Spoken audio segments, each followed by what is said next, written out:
His music was legendary. But when it came to romance, Elvis was no saint.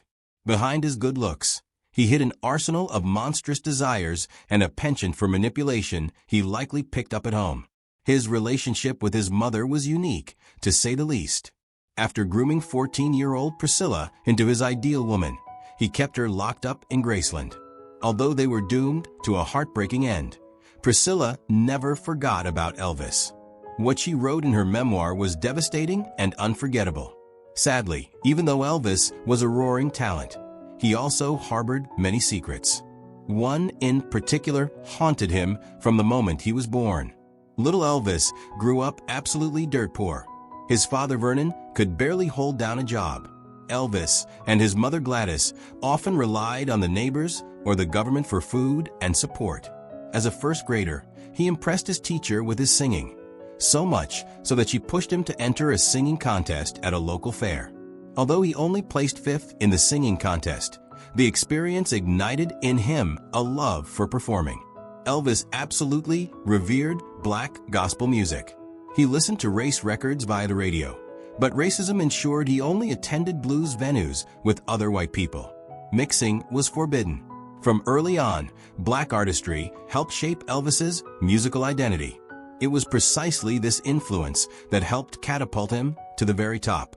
The young crooner got his big break when Sun Records honcho Sam Phillips signed him on specifically because he was looking for a white man to sing African-American music. At first, the recording sessions were disappointing, but one fateful night Elvis tried singing something different, and it was absolute gold.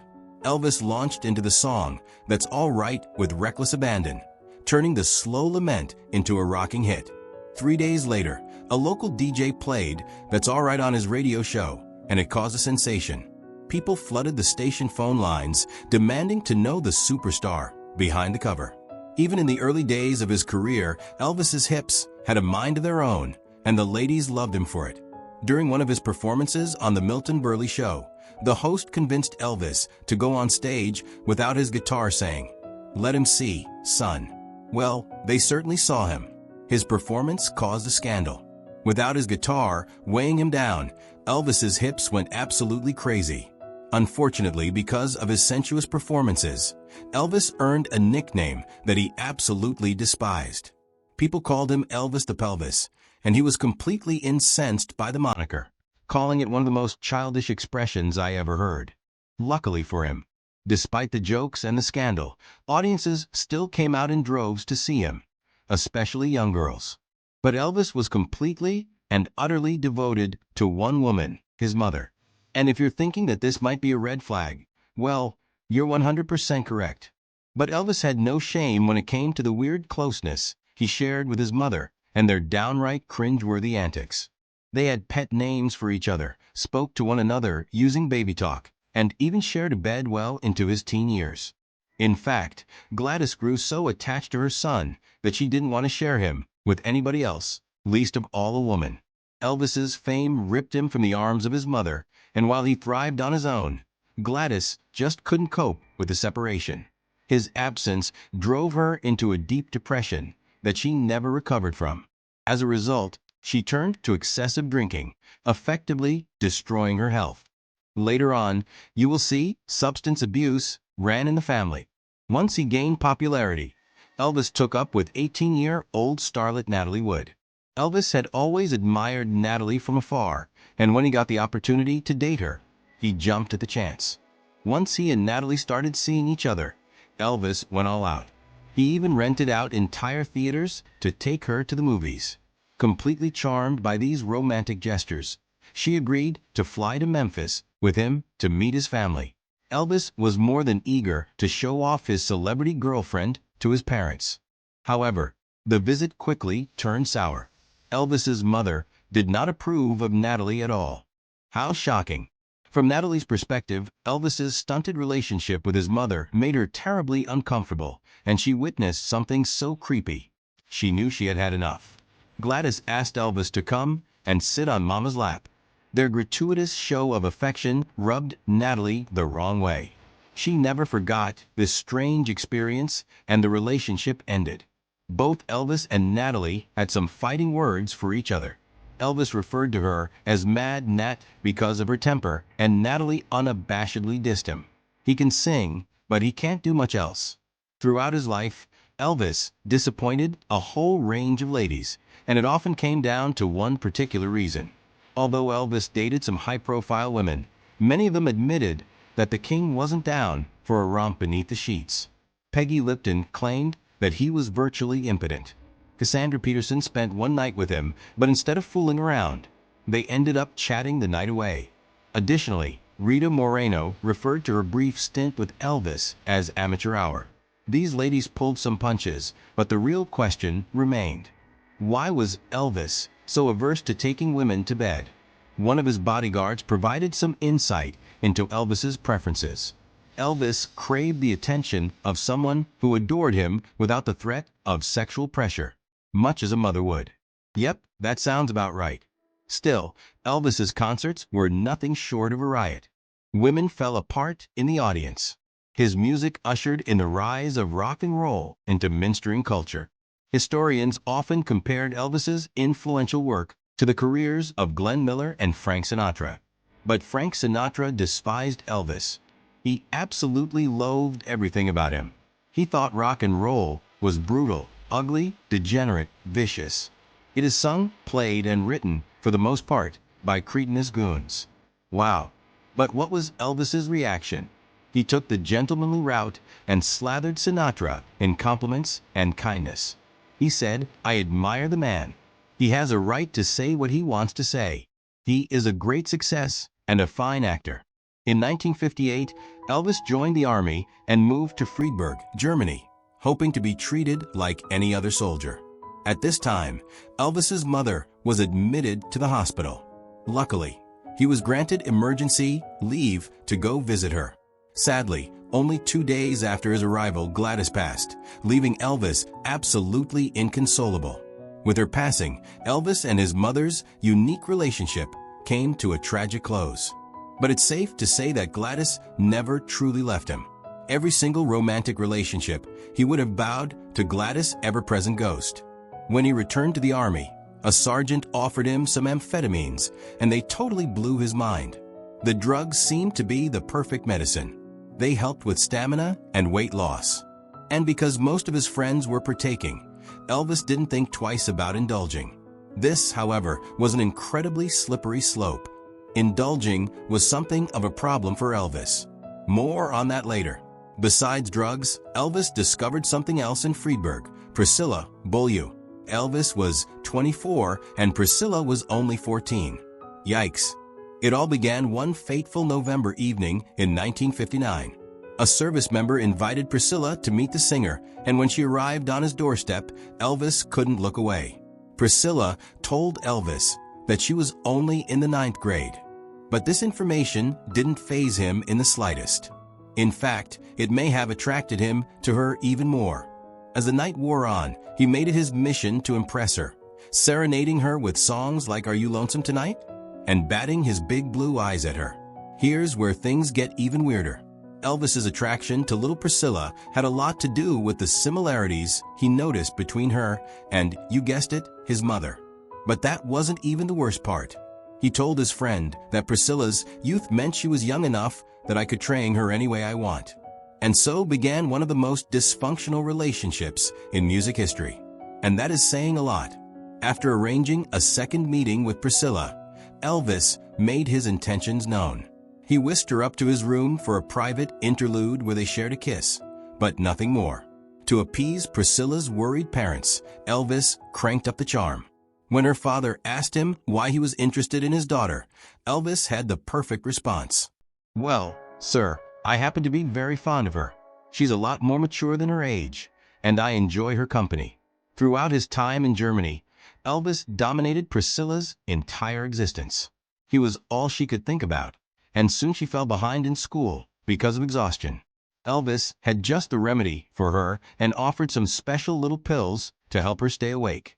By 1960, his time as a soldier had run its course. It was time to return to a life of fame and recognition. Moving back to LA meant leaving his new flame behind. But the tumultuous tale of Elvis and Priscilla had only just begun. For the next 2 years, Priscilla sent letters to Elvis, slipping her correspondence into pink envelopes so that it wouldn't get lost in the flurry of his fan mail. By 1962, the star set to work, persuading Priscilla's parents to allow her to cross the ocean for him.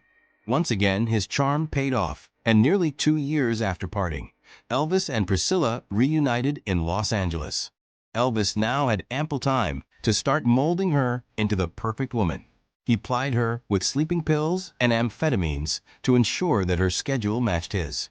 Elvis changed everything about Priscilla. He controlled her hair and her makeup, and soon he wanted her with him permanently. By 1963, Elvis and Priscilla were comfortably settled at Graceland, an 18-room monstrosity that the star had purchased when he was 22. There was no escape. Elvis fashioned Priscilla into an image of himself. He capped her teeth, corrected her posture, dyed her hair black, gave her a dramatic pompadour, and even color-coordinated their clothes. Later on, Priscilla referred to herself as Elvis's living doll, to fashion as he pleased. Elvis took things to the next level and made Priscilla his bride. The night of their wedding finally broke their string of sexless years, and the two of them slept with one another for the very first time. Priscilla got pregnant almost immediately after marrying Elvis. Unfortunately, the star wasn't exactly stoked to be a father. In fact, he mainly worried about how the baby might affect his career. By the time Elvis welcomed his baby girl Lisa Marie into the world, he and Priscilla were trying their best to make it work. But Elvis had no desire to sleep with his wife now that she'd given birth. Elvis had always been unfaithful, so it's no surprise that he dilly-dallied with other women the entire time he was with Priscilla. Even though the couple eventually overcame their dry spell, he never seemed to satisfy her. She wanted something more out of her love life. Priscilla went behind Elvis's back and conducted an affair of her own. She had finally seen the light, and in recognizing that Elvis was an awful husband, there was only one thing left to do. In 1972, she confronted Elvis and told him that she wanted a divorce. He subsequently found out about her affairs and completely lost it. Priscilla's memoirs offer a first-hand account of that terrifying night. Keep watching to hear her story. Perhaps the most heartbreaking part of all was that despite their problems, both of them loved each other very much. Elvis Presley laid bare his vulnerable side, channeling his heartbreak and anguish into song. Elvis's hit breakup number, Always on My Mind, is his best-known song about Priscilla. By 1973, Elvis's health was in serious trouble. Years of excessive drug use had taken its toll, and his body just couldn't take it anymore. That same year, he had 2 terrifying overdoses. But even as he fell deeper into the spiral of addiction, his comeback demanded his presence at all times. That same year was Elvis's busiest professional year yet.